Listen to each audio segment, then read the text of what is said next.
थरी नजर पकांतु एही वीडियो उपरि।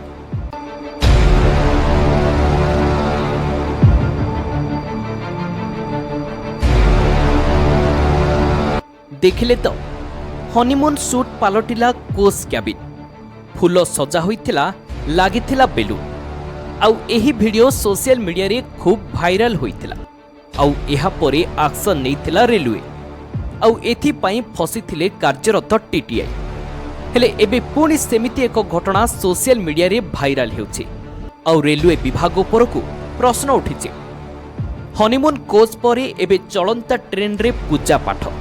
जणे पूजक ट्रेन बगी रे बसी रुद्राभिषेक करुछंती। निकटरे धला वस्त्र पिंधिथिबा बहु भक्त मध्य बसिथिबा देखिबाकू मिलिछि। हेले सबुठु गुरुत्वपूर्ण कथा हेउछि एही वीडियो भाइराल हेबा परे प्रतिक्रिया रखिछि रेलवे। नियमित पैसेंजर कोच नुहे बरं व्यक्तिगत भावे बुक होइथिबा सालून कोच रे एभली पूजा पाठ करा जायछि। एही सालून कार बा स्वतंत्र ट्रेन बगी को आईआरसीटीसी द्वारा बुक करा जायथिला। एथिपई ग्राहक जनक 3,08,580 टंका देइथिले बोली रेलवे पक्षरु कुहा जायछि।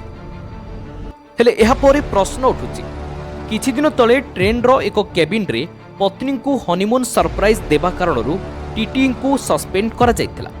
किंतु एठारे चलंता ट्रेन रे तरल पदार्थ, धातुर बड़ बड़ बासन एवं पूजा सामग्री रखी अनुष्ठान करा जाउछि। सेतेबेले नियम कानून आउ सुरक्षा कुआडे जायछि। एही भिडियोटी उत्तर प्रदेशर मुख्यमंत्री योगी आदित्यनाथ को अधिकारी एवं स्टाफ कर, तेणु तांको उपरे कौनसी एक्शन नाही। आम संविधान एवं आईन नजर रे सबु नागरिक समान। जदि साधारण जनतांकर कौनसी भूल उपरे रेलबाई तुरंत कार्यानुष्ठान ग्रहण करुछि, तेबे वीआईपी किंबा तांको स्टाफ को पई रेलबाईर मानुआल बदली जाउछि काहेकि? Bureau report, Odisha news now.